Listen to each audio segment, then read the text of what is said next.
Well, thanks very much for coming. Today's talk is about DAC technologies itself. It's a little bit complicated because DAC design is very, very complicated. I have a lot of difficulties trying to communicate my ideas, and obviously you guys are non-technical, so I'm just giving you a brief flavor. Now, what I thought I'd talk about today is various different approaches to DAC design. And how other people do it, and the various other different technologies, and then talk about pulse array. So, firstly, about myself. We Brits are told not to boast. You Americans are told you gotta blow your own trumpet because nobody else is gonna blow your own trumpet. Anyway, this is me. That's enough about me. Designing for high-end audio. The interesting thing about high-end audio is that we have no understanding how the brain processes audio information. Simple thing, how we separate sounds out. No understanding how the brain does that functioning. Psychoacoustic thresholds, which are the normal things that people work towards in terms of designing products, has no bearing on the brain processing. It's all about simple, very simple things in threshold of hearing. So you can't make any assumptions as to whether something is audible or not. And the only way you can do in terms of understanding whether something is audible is to do a very careful, structured listening test. Audio chips are not designed with listening. They're designed by extremely clever guys, but what happens is the marketing department will give them a technical specification. They'll run away for a couple of years, come up with a design that meets that technical specification, hopefully, and then they'll go ahead and build it. Sound quality is not on their horizon. They generally refer to audiophiles as audio fools. I know I've experienced it a lot of times about this issue. We're all nuts, and we're all wrong because no one can hear below minus 90 dB, and so DAC's already perfect because they're running at 120 dB, so we don't need to make it any better. That's the way that the audio business, the silicon design business operates. Now, my approach is very different because I make the assumption that there are no assumptions and that you have to analyze and find out where the errors are, and then do a listening test to determine whether that error is important or not important. And then you keep working on these particular errors until you can no longer hear a difference in the sound quality.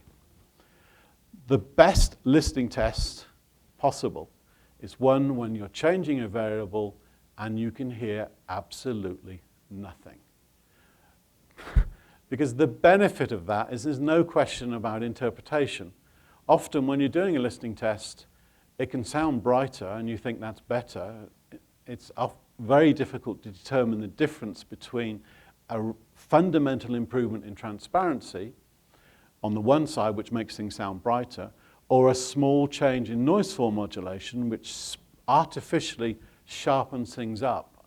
And you can't tell the difference. So you have to be very, very careful about what you're doing when you're doing listening tests. So here's a little example, and it's an example I used when I was consulting with a particular chip manufacturer. They were having difficulties accepting that things made a difference to the sound quality.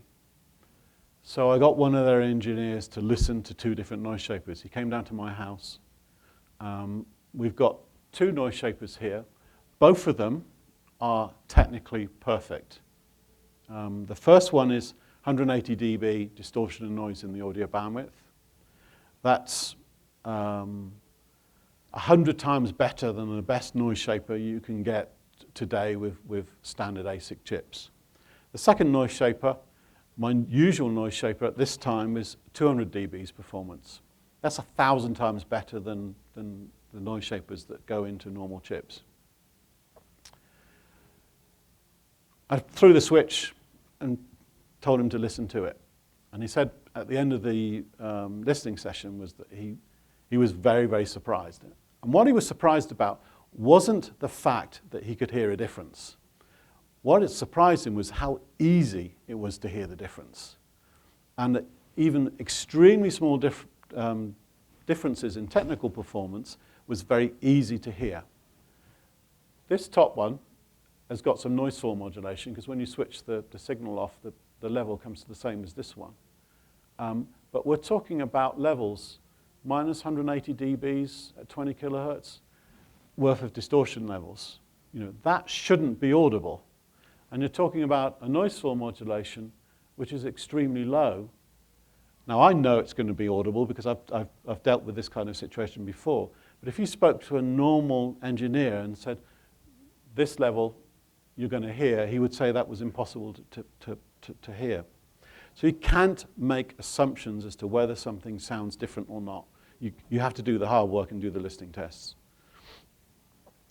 So what do we want a DAC to do? This is a fundamental question because there's lots of different philosophies as to what you want a DAC to do. Most designers, I get the impression, actually want to create a particular type of sound. So they want a warm sound, or they want a bright and explicit sound. And they work with the silicon chips that they've got to create that particular type of sound.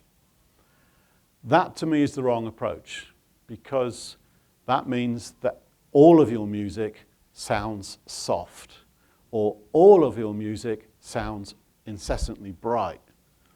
And when you listen to live, unamplified music, the key about live music is it's extremely variable. You can have a very hard and aggressive, bright-sounding instrument, and right next door you can have a sax that sounds wonderfully rich and smooth and warm. And I want my equipment to play back the variations that you get with live music. Variations in timbre, variations in tempo and rhythm, variations in depth, particularly depth, because that's something that's really, really key. The ability for live music to hear lots of instruments playing at a high volume together, and yet you can still hear every single instrument properly. This key concept of variability is actually very, very important, because it's something I use when I'm doing my listening tests.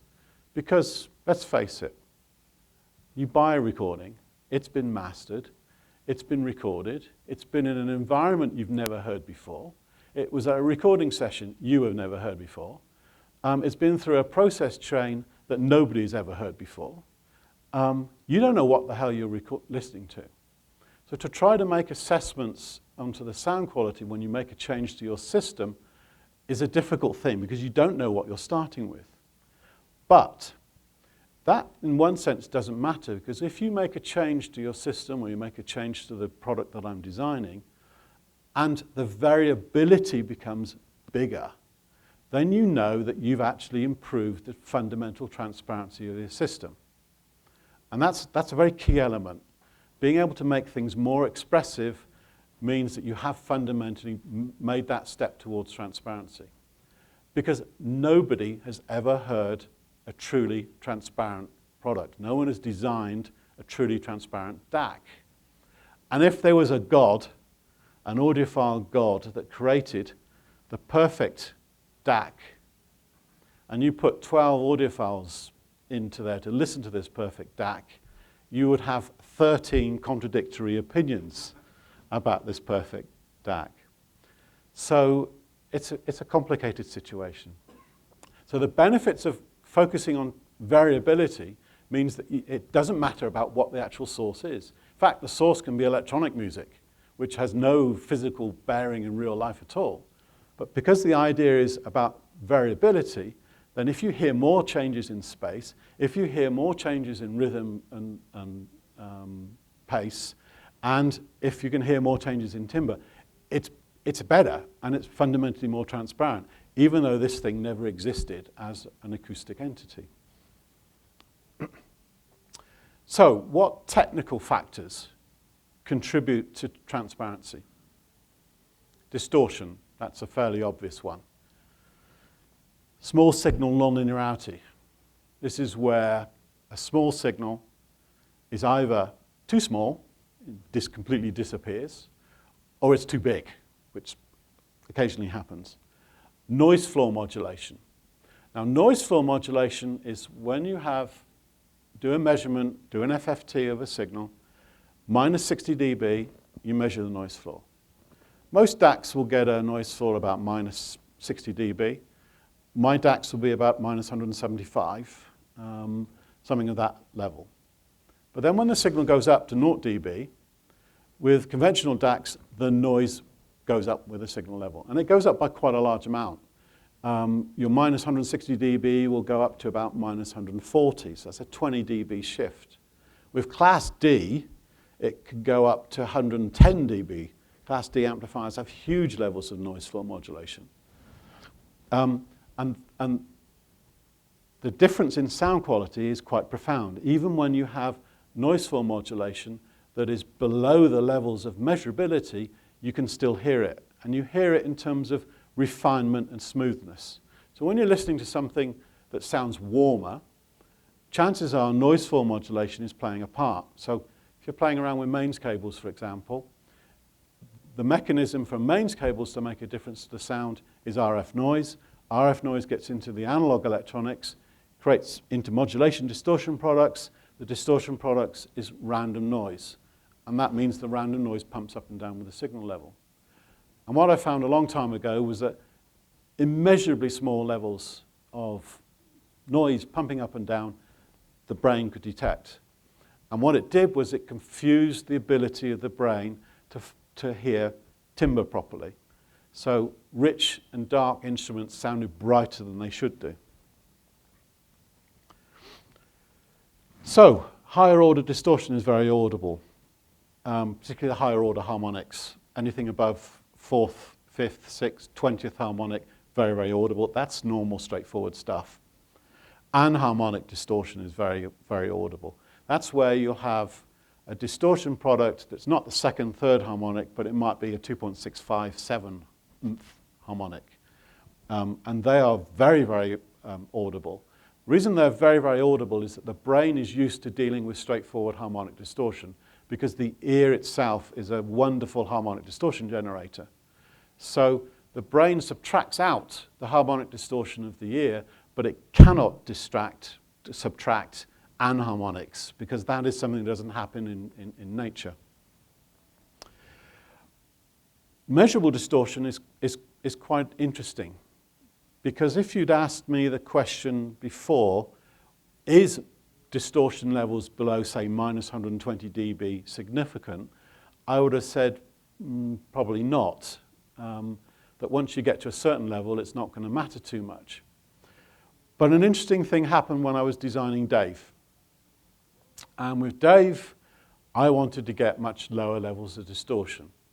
This wasn't because I thought it would sound better, but it was just because I'm so used to getting the numbers right and getting the measurements right.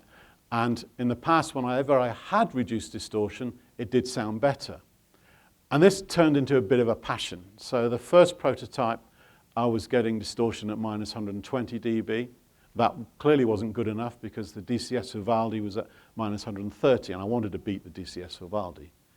The next prototype was 130. So the next prototype was also 130. The next prototype after that was also 130. Actually, there was very few subtle differences. I managed to get them down by a dB or so. So I was banging my head against a brick wall in that this thing wasn't, I couldn't find the source of the distortion mechanism. And then one day I thought, oh, wonder if that's doing it. And I tried that, and bang, I got a 20 dB reduction in the distortion levels. It went below minus 150 dB. Those kind of things don't happen normally. And the only reason it did happen in this instance was this was the last distortion mechanism that I could think of. And the other ones also had made a small change, but they weren't the dominant factor. It was this particular aspect. So I thought, okay, that's good. Let's do the listening test. Did the listening test. Wow, big change in sound quality. And it was quite strange because I had kind of expected you reduced your 8th, 9th, 10th harmonic distortion from 130 to now 160 dB, I thought, that's going to make it sound warmer. It's bound to. The opposite actually happened. Things sounded brighter and sharper, and the clarity of small details were better. Quite odd. And it brought it home to me about this, how significant this effect was, because later on in the evening after we'd had dinner, my kids and I watched TV. At that stage, they were youngsters, 9, 10 years old, and we used to watch cartoons. Shaun the Sheep. The music on Shaun the Sheep is actually pretty damn good. It's very well recorded. Curious George. That also is got good music on it, and it's well recorded. Shaun the Sheep is particularly good. And we watch Curious George and Shaun the Sheep every single day, and before they go to bed, and some other things as well. And I plugged the prototype back into the main listening system. Kids were listening to it, and my son said, "What have you done? Sounds different." I said, He didn't know I'd made any changes. He'd spotted the sound quality changes in the clarity immediately. Now, he's a guitarist, he's trying to learn the guitar. He's not an audiophile, he's just a guy that plays his guitar. But he could easily hear the difference. And this was in a case when he had no idea I'd made any changes. He wouldn't have seen any changes because it was a code change, and he easily heard it. So that illustrates the point that these very, very small differences can have a profound effect. And even when you're not expecting there to be a change, it can have a profound effect. And I was pleased, actually, that I was stubborn enough and stupid enough to want to go to reducing distortion levels, because I found something else by accident.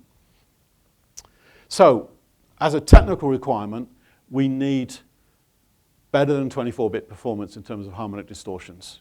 And you're looking at 144 dB or below for each individual harmonic. Small signal nonlinearity and depth perception. This is a fascinating and very bizarre subject. And it is extremely bizarre. And if we had anybody from the Sound Science Forum here, they'd probably be throwing stones at me after this conversation. Because what I'm going to talk to you about is bizarre. Small signal nonlinearity. Now, that is something that I'd always known made a difference to depth perception, and it certainly makes a detail to detail resolution. Going back to the 1990s, when I was first designing DACS, I found fundamental linearity made a big difference to the perception of depth. So, what is fundamental linearity? This is where you'd set your system to minus 60 dB, play back a minus 100 dB signal, and you'd measure the amplitude of minus 100 dB. And it'll be minus 102, or it'll be minus 98. In the early days, you'd get as much as 2 or 3 dBs worth of change. And you can easily see that with the fundamental linearity tests. You see funny little humps and changes in it. This was going back to the 1990s when I was using DSD-256 for my DACS. Since then, with the creation of pulse array, fundamental linearity problem has been eliminated. Now, I can measure a minus 120 dB signal, and it's accurate to within a thousandth of a dB. It takes several hours to do this measurement, but it's perfectly accurate. So, as far as I'm concerned, the detail resolution from a measured point of view is perfect for all of the DACs, from Mojo right up to Dave. But the small signal nonlinearity crucially affects the perception of soundstage depth. Depth is something very strange. If you listen to, if you're lucky enough to listen to an organ in a cathedral, and you sit 200 feet away, shut your eyes and listen to the choir and the organ, the sensation of depth is absolutely stunning. I was lucky enough to be in Montserrat and heard the choir playing and the organ playing, and I was about 150 feet away from them, shut my eyes, and the sound was just immense. The perception of depth just went backwards, and it was just glorious. You listen to the same piece on headphones or on loudspeakers, you're doing pretty well if you get the sense that the organ is 5 feet behind the loudspeakers. That's doing pretty well. Nothing like 200 feet. And you do something like hearing a dog a mile away. I've got dogs farm 2 miles away across the valley. You hear them barking at 6 o'clock in the morning. You can tell it's 2 miles away. It just sounds that. We get nothing like that depth perception with audio. So we've got a massive problem as to why hi-fi systems doesn't reproduce depth properly. Now, what I found with small signal resolution is that it doesn't matter how small the error is, it's still audible. And the reason I know this is because something happened when I was designing Hugo, the first Hugo one. And I designed it, it sounded wonderful. I had problems with the code. I made the code too big and it was too big to fit, so I had to slim everything down. And one of the things I had to put the code onto a diet was the noise shaper.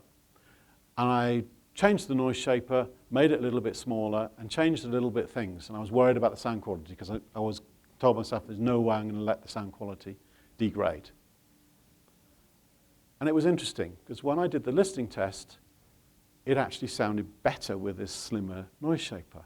The depth was better. Timbre was the same, instrument separation was the same, refinement and warmth was the same, but depth had changed. And this was bizarre. This shouldn't happen. Anyway, I was happy that it was better, and I parked the issue because it was all I could do at that stage. So then with Dave, I had the opportunity of a huge FPGA. It was 10 times larger, and I could play around with the noise shaper. Had a lot of fun. Started with 200 dB, went to 220, depth got deeper. Went to 240, depth got deeper. Went to 260, depth got deeper. And every time I improved the noise shaper, it got better and better and better. Even when I hit 330 dBs to 350 dBs, you could still hear a small change in the perception of depth. Now this is weird, because when you do the calculations of what the effect is in terms of a minus 120 dB, you're talking about 0.601 dB change, right? And that is somehow managing to confuse the brain. That doesn't make any sense. But you can easily hear it, and if I do it under blind conditions with other people, they can easily hear it. And when you get an extraordinary effect like this, you always go back and do listening tests again. Whenever I'm designing a DAC, and I'm listening to the noise shapers and evaluating the noise shaper performance, I do the same test, and it's always come out to be the same. First, I thought this issue was actually down to the analog section, nothing to do with the noise shaper. There was something else going on. But then I tried the noise shapers in the truncators, which are purely digital. 56 bits in, 24 bits out, everything's digital. Put one of these 350 dB noise shapers in, and you could hear exactly the same thing. Depth was much deeper. So this is weird, but I don't care. That's what the brain needs, so that's what we supply it. Oh, I've carried on to this. Noise fill modulation. I'm going to have to move a bit faster. This started off with me listening to mains cables and finding that with preamps that had huge amounts of power supply rejection, I could hear the difference. And the problem was down to intermodulation, the noise fill pumping up and down. And I touched upon that earlier. The thing about noise fill modulation is that you can have levels of noise fill modulation that aren't measurable, but are there and you can still hear it. So it's an effect that is, again, a bit like depth. Doesn't matter how small it is, it makes a difference to the refinement and the smoothness of the sound. I think I've covered that. Clock jitter. There's a lot of nonsense written about clock jitter. People specifying their nth degree of so many tiny femtoseconds of clock, and then putting it in a separate box and feeding a cable through and saying, hey, this is wonderful because we've got a 75 femtosecond clock feeding this. It's nonsense because the jitter in the clock has no bearing on the actual performance of the device. The clock input, when it goes inside a chip, clocks are very complicated devices inside chips. You have something called a clock tree. You have the input buffer, which generates jitter. You have a level shifter that drops you down to the core voltage. You then have another buffer, and each stage you have a transistor in the way, you get more jitter. It then gets separated off into various different buffers, and you create a clock tree, and that's how the thing works. On silicon designs I've worked in the past, you can have 1 picosecond worth of jitter on your input. By the time it gets to the active elements inside the chip, and at that time we were using very complex strategies, triple well isolation, dedicated power supplies for the tracking and the buffers, you end up with 4 picoseconds worth of jitter accumulated. So when you're using a 75 femtosecond clock and it goes inside a chip, forget it. It's going to be 4 picoseconds once it hits the active elements. The active elements themselves are important. An R2R DAC uses FETs to switch everything. Because it's a low impedance device, the FETs take about a microsecond to turn on and off. And each FET is different. Each FET will have different speeds by about 10%. So 10% of 1 microsecond, 100 nanoseconds. 100 nanoseconds of jitter uncertainty is negligible compared to 75 femtoseconds. I think I've covered that enough. There is one important thing, and then this is a very, very important concept. Different DAC architectures have different effects depending on the jitter. R2R and DSD, for example, will switch differently depending upon the signal. So with R2R DACs, when it's going from slightly negative to 0, all of the FETs switch. And you get a huge change in terms of your switching activity.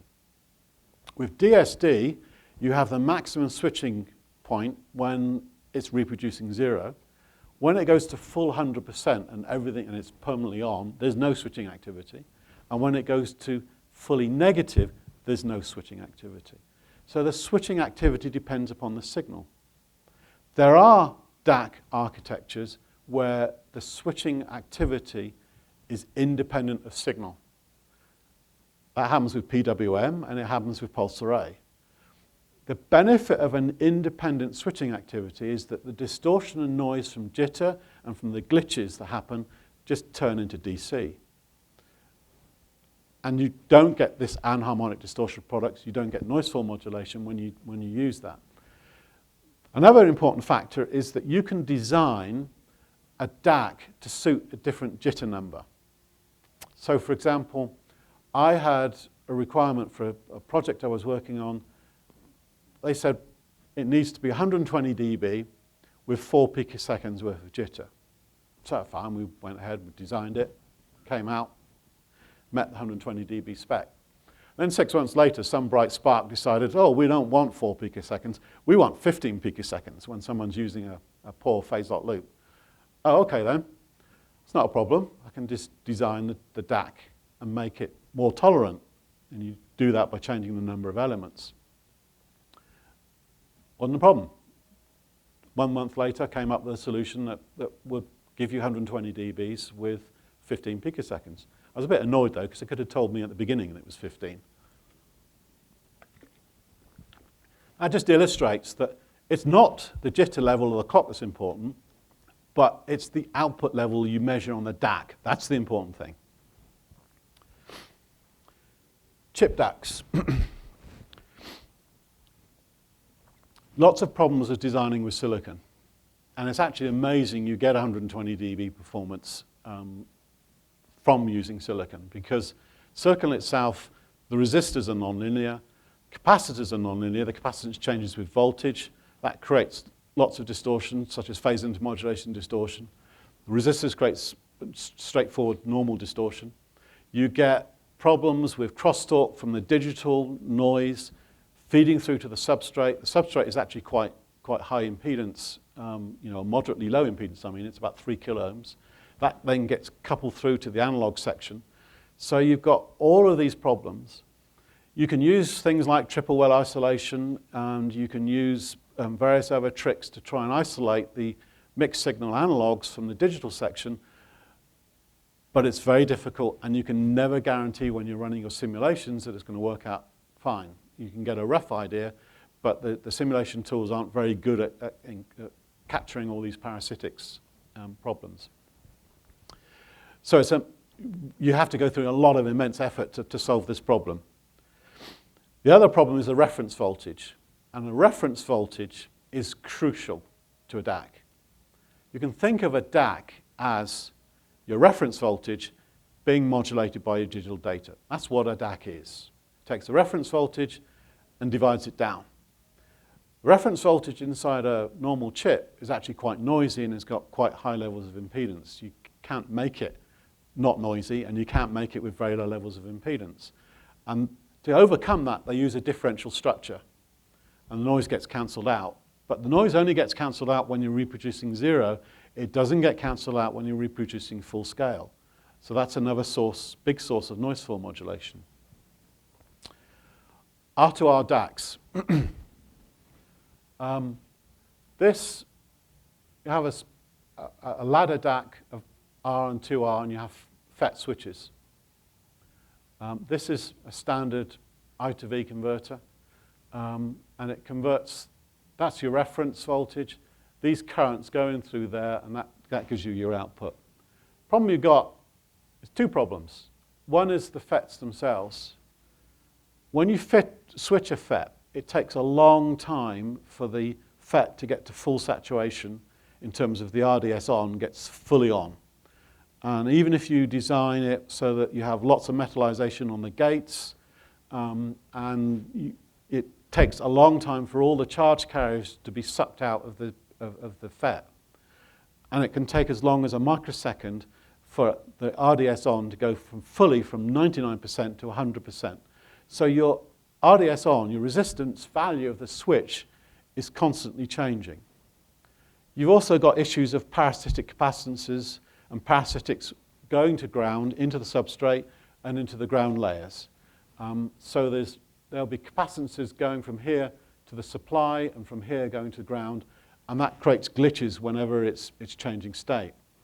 So this actually, technically, is a nightmare to try to control, and even getting 16-bit performance is a nightmare. The other problem you've got is the resistive matching. They've got to be very highly matched. And if you wanted 144 dB distortion levels, which is the level I've been talking about earlier, you would need 5 zeros, 6% accuracy. With a 1K resistor, that works out at 50 micro ohms of tolerance. That's never going to happen. Getting resistors to 0.01% is difficult enough. But this kind of level, forget it. It's never going to happen. The other problem with these resistors being different values, of course it causes distortion, but it also completely screws up your fundamental linearity. The other major problem you've got with R2R DACs is the fundamental linearity is when the signals are small, all these switches are changing at the maximum rate. So you get more glitch energy, and you get more switching activity when you're trying to reproduce small signals. So that completely screws up your small signal integrity and degrades depth perception. DSD is a horribly complicated subject, and people talk about DSD and they don't know what on earth they're talking about. It's a very, very complicated situation. Firstly, I should say I love DSD in 1992. And in 1992, or rather in 1989, I first heard a DSD DAC. It was a PDM 256. In those days, it was called pulse density modulation. It was 256 times. It was the first time I heard digital actually sounding quite warm and smooth and refined. And that's what got me into digital, because before that point, I was just a vinyl man, couldn't cope with digital. When I first heard the PDM, I thought, oh, this is actually quite transparent, and it's quite smooth and refined, so I quite liked it. So in the 90s, I loved DSD, but I couldn't get into my head, how can you have 256 pulses, only 256 pulses, and to accurately reconstruct a 20 kilohertz signal properly? You can't. It doesn't make any kind of sense. And they told me all this nonsense about noise shaping and pushing the noise out of bandwidth. Actually, that's completely wrong. And it didn't make any sense to me. So I spent a lot of time trying to understand noise shapers. I'm getting away from myself. Let's go through what's actually this thing is saying on the slide. Now, the benefits of DSD is that you eliminate the resistor mismatching problem. So you don't have higher order harmonic distortion problems.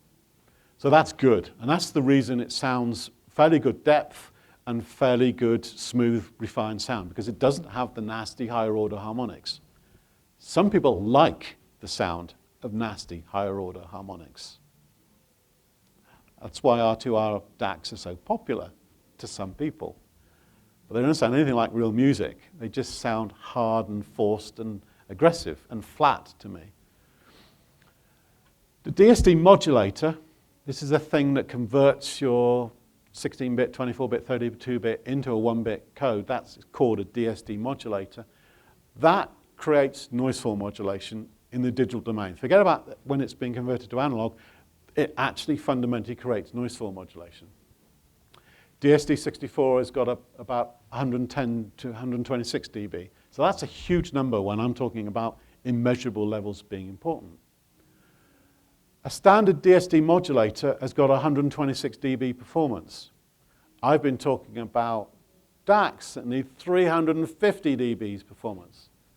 That's 100 billion times better in terms of resolution. This is why DSD, compared to PCM with my DACs, sound flat in the soundstage. DSD's got one benefit. It doesn't need a WTA filter. It doesn't need a sync function to reconstruct it because it's running at that rate. But that doesn't mean it hasn't got timing problems. The problem with DSD is that when you take a large signal transient, so it's fully negative, goes instantly fully positive, you put that into a DSD modulator, that level immediately goes through and it immediately changes state. There's no delay. You put a signal that's at -1,000th to +1,000th, put it into the DSD modulator, this is well below the levels of the quantizer, nothing happens. That information gets folded back, subtracted through the subtractor. The integrators see an error between the input and the output because the output hasn't changed state, the input has changed state. The integrator builds up the error. And it builds up the error. The next integrator takes on that error. It also amplifies the error up. The next integrator takes that error. It also amplifies the error up. The next integrator, for fifth order, takes that error. It amplifies it up. But it takes a long time for these integrators to amplify the error up before the output changes state. In the case of DSD, it can take, for a -60 dB signal, which is actually not that big a transient, it can take 20 or 30 microseconds before the output changes state. The problem with this is that this means that your timing of small signal amplitudes is being degraded. And what I know from the sync function on the WTA filter, the minute you have timing of transients problems, things sound soft. Because there's a blurring on your transients. When you get a blurring on your transients, the brain can't perceive the transient and it just sees it as it sounding soft. This is why when you take a 2L recording of the DXD version and the DSD version sounds soft and warmer. Some people like that sound, but it's artificial. And it sounds flat because the DSD modulator isn't capable of resolving small signals. I've touched on before about the fact that DSD has got switching activity which depends upon the signal level, and that's very, very nasty and very bad. It is actually a major pain. When I was doing PDM DACS, we used to do the measurements. We'd get dynamic range of about minus 95 dB to 100 dB. Each unit would sound different and measure different. And we had to tweak each unit manually by adding little capacitors to cover it out. And it was a major production headache. And it was also, any time you see something when production, when it sounds different from unit to unit, you know you've got a basic problem. So, pulse array. Why did I invent pulse array in '95? And it's fairly obvious I was unhappy about the resolution of high-frequency signals because you've only got a limited number of pulses. I was unhappy about the fact that small signals weren't being reproduced very accurately. We were only getting about 2 dB on fundamental linearity. And I knew that was having an impact on depth. But I knew that I needed to improve the resolution of DSD, but maintain the benefits of DSD. And the benefits is that one resistor doesn't create distortion problems. So I came up with pulse array. Now with pulse array, it's a bit like DSD, but it's running at 2,048 times. Not 64 times, but 2,048 times. And it's using a number of resistors. In the first case, it was 16 resistors. And these 16 resistors have got a PWM signal inside it. This gives you much better resolution because you're now running not at 1 bit, but you're running at 5 bits because there's an overload margin built into it. But if I switch off one of the resistors, take them out, distortion doesn't change. There's no change at all in distortion. What happens is the noise goes up, and it goes up to about 70 dB. And it's a fixed noise. It doesn't matter whether it's 70 dB when there's nothing going on. There's no noise floor modulation. It's just a nasty hiss at 70 dB. So it still retains the benefit of DSD in that you don't have to match the resistors.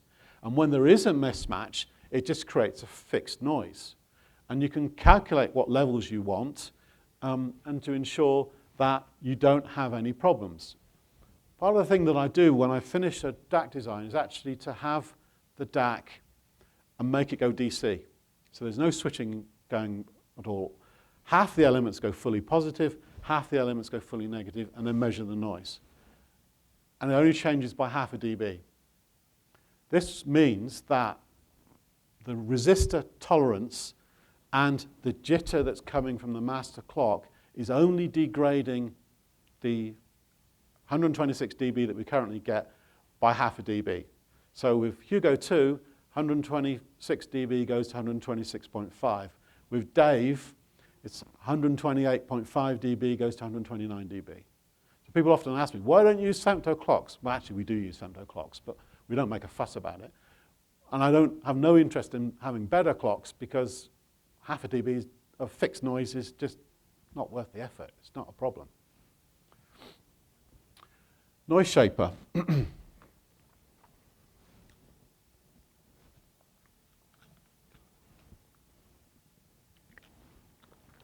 One problem that DSD has got is the noise shaper is fundamentally unstable. And it's fine when it's reproducing 0, but as soon as it goes a bit positive, it starts to become internally unstable. The reason for that is when you have a noise shaper, let's say you've got a noise shaper that's doing -1 and +1. If it's doing -1 and +1, it's reproducing 0, then it will oscillate between -1 and +1 naturally. If it wants to go a little bit higher, then most of the time it will do -1 and +1, but every once in a while it will want to do +2. It's just the nature of the beast, the way it wants to work.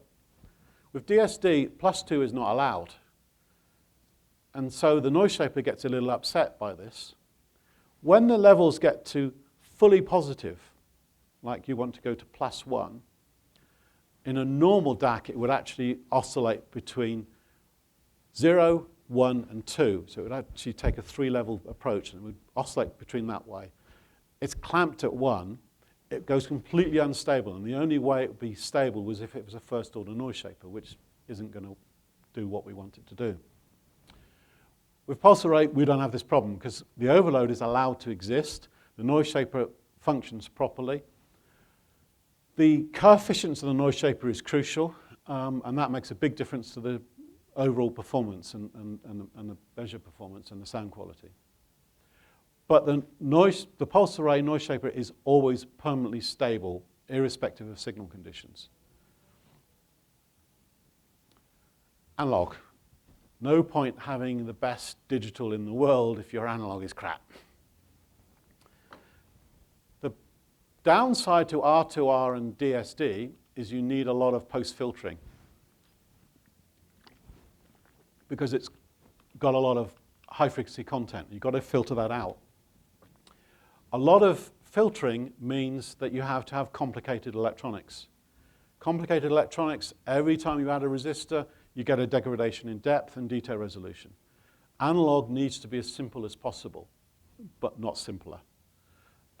With pulse array, we only have 2 resistors and 2 capacitors on one single op-amp. In a normal DAC, whatever type it is, you'll have 4 op-amps and 20 or 30 passive components. So this change allows a much better transparency, and you hear it in terms of depth and detail resolution. The simpler, lower noise coming out from the pulse array itself means that the input stage doesn't get overloaded. You don't get noise floor modulation either, and noise floor modulation is a key aspect. On the bigger amps, such as Hugo 2 and Dave, I've got actually quite a very sophisticated analog noise shaper for the amplifier itself. And we're kind of running out of time to talk about that. Measurements. I think audiophile designers gone a bit crazy because we've gone from one extreme where everything was measurement orientated in the 1960s and 70s to everything is just listening tests. The fact is, a lot of people get listening completely and utterly wrong, and that a lot of people prefer the sound of distortion, and they may not even know that they're preferring the sound of distortion. The trouble with preferring the sound of distortions is you can get yourself into an endless loop of constantly correcting for errors and changes and what have you. You never make any real progress. Measurements is objective reality, or rather, I should say this somewhat differently. Measurements is a kind of objective reality. It's not the reality, because you need to ask yourself, what are you actually measuring? And you need to make sure your test equipment is calibrated and doing what you need it to do. And you need to interpret the measurements correctly. But by not doing any measurements at all is a stupid and bad thing to do, because you're throwing the baby out with the bathwater. So I use the best AP that they've got, possibly the most advanced test equipment on the planet, the APX555. And I don't do any listening tests until the thing is properly and thoroughly measured and that I've got all of the issues out of it. There's no point in doing listening tests if there's huge problems in distortion or even subtle problems in distortion. So let's give you some examples. Noise floor modulation. This comes from Dave. We can see here that noise floor modulation is completely eliminated. This is signal at 2.5 volts, and this is a signal with nothing at all. So the red and the blue is identical. Distortion levels are second, third, and fourth are below minus 150. The rest of them are below minus 155. That's state of the art. That's state of the art by about 100 times better than what the competition is doing. And that's down to what I've been talking to you about, the reasons why that actually happens. Dave's noise shaper performance. So my standard test now for all of my digital Verilog modules is to put in a minus 301 signal and to check that what comes out of that module is still minus 301 dB. That's about 60-bit accurate in terms of how accurately it's processing the information. And I know this is important in order to maintain depth. So here we have it, minus 300.99 dB. So it's got a 0.01 dB error. Actually, it's not a 0.01 dB error because the FFT's got a fault there in that it's got a little residual error. When you subtract that residual error to that point there, it's actually minus 301. The other interesting thing, 100 kilohertz. This is in megahertz. So 100 kilohertz, the noise level is minus 200 dB. DSD is up here. And that creates huge problems for any analog electronics to try to cope with. So having a level at minus 200 dB, that's actually lower than a state-of-the-art DAC at 1 kilohertz. And here I am at 100 kilohertz. Jitter test. Forget talking about clocks. Measure the jitter. There isn't any. No other DAC does anything like that. Even little old Mojo has the same jitter performance, slightly worse, but pretty much the same jitter performance as Dave. Two-tone 1920 kilohertz test. This is a little test. I'm not too much in favor of this test because it's pretty damn severe. You're not likely to see this in real life. But it illustrates the lack of high-frequency distortion through Dave. And this is down to that analog section I talked about with the second-order analog noise shaper for the amplification. Because the problem you have with amplifiers is that there's no feedback available at high frequencies to correct for the distortion. My system solves that problem, and it means that we've got intermodulation levels that are well below minus 150 dB. Other DACs, some of them I've seen at minus 110. You know, they're just completely horrendous levels. And you see the reviews with these horrendous measurements and the guys saying, oh, it sounds wonderful because it comes from this brand that everybody likes. What? 16-bit. These are two 16-bit levels. Left and right channel. The left and right channel, the ringing on each channel is identical. And the ringing has got to be there because that's coming from the digital filter. It's a slight difference at that point. So this is basically perfect 16-bit performance. So it means that your 16-bit CD, in terms of small signal resolution, is being perfectly reproduced. I actually decided what level can I measure to on a day, what small signal can I go to. And I decided, 32 bits. Let's try a 32-bit signal. Plus or minus LSB 32 bits, that's minus 186 dB. And I came up with a special way of using the audio P so that we could actually measure it. And it was accurate within 1 dB. And that 1 dB error, actually I think was the audio P, because every single product I make has the same error, and that shouldn't happen. So please, ask some questions.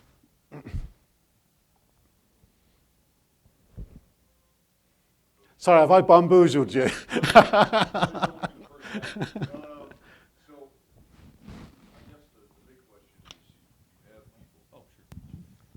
Wow, this is pressure-oriented. So I guess the big thing is, you have a lot of objectivists who want, results only. You have reviewers who are artful dodgers. And how do you, as a manufacturer, start to try to incentivize reviews that are a little bit more based in real-world fundamentals? I mean, yes, you just unleashed an oceanic amount of data on us, but a lot of it makes sense, and the results really do speak for themselves. How do you catalyze reviewers having enough of an education on their own to even be able to translate that to the layman? We don't have a problem at all in Europe and Asia with reviews. We've got half a dozen reviewers who bought Dave's with their own cash. We gave them a discount, sure, but we gave them a discount. They paid cash for it. We didn't give them out to them. In the UK, in Europe, everybody accepts Dave is the best DAC available, and you can just hear it. Yeah. The only issue we have problems with is the mainline magazines in the US. Yep. Yep. Our savior, and it's been our savior when PDM-1 came out, is Head-Fi and the forums. Because somebody buys a product, or they listen to a product, it's, okay, you've got the fact you've bought a product, but you can't fake enthusiasm. And if they're writing about it, it's because they're excited and they love it.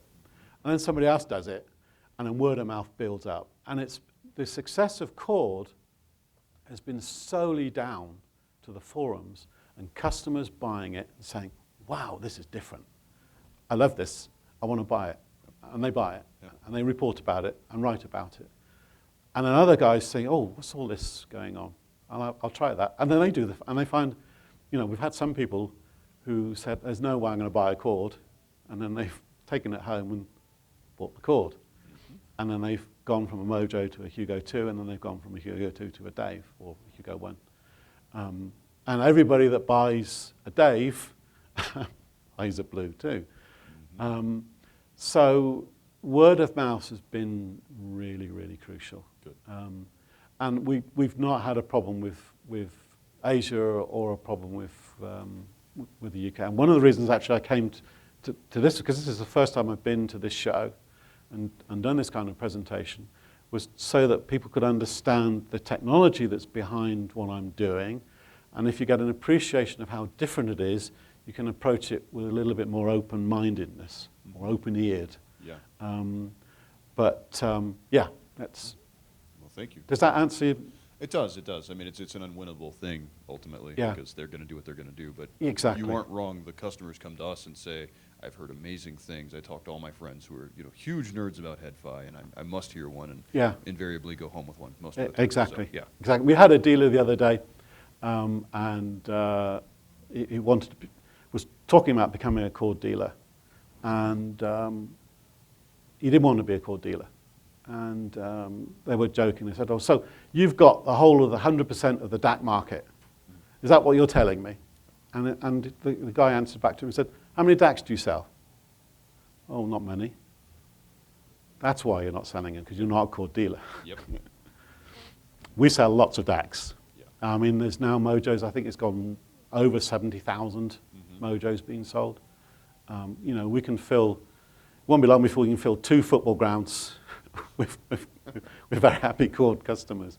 And, I do this because Hugo, I did it for fun. I was making lots of dollars on silicon design work. It was keeping me very busy. Hugo was just a fun project because I wanted something to keep me going on in hotels. I thought they'd sell a couple of hundred. No expectation of doing it. And it's been nice that, and every product that I design is not about doing it from the money point of view. It's about because I want to do it. And they've often asked me to do something, and I said, no, I'm not interested in doing that. It causes a lot of problems for Chord, because I turn around and say, I'm doing this now, we're building this. Oh, okay. The Blue 2, for example, John Franks did not want me to do a Blue 2. He said, you're wasting your time. And I thought, well, I've always wanted to do a million taps. I know it's not going to make much difference to sound. It's going to sound a bit better. I had no expectation how big a change it was going to make. But, I'm quite happy to spend 6 months on something that's just going to make a little small change in performance. In this case, it was 6 months that made a tremendous, because you never know. Unless you do a listening test, you never know for certain what's going to happen. Yeah. And even when you do listening tests, you still never know for certain what's happening, because it might be something funny at that time. Mm-hmm. Absolutely. And any other questions, please? Thanks.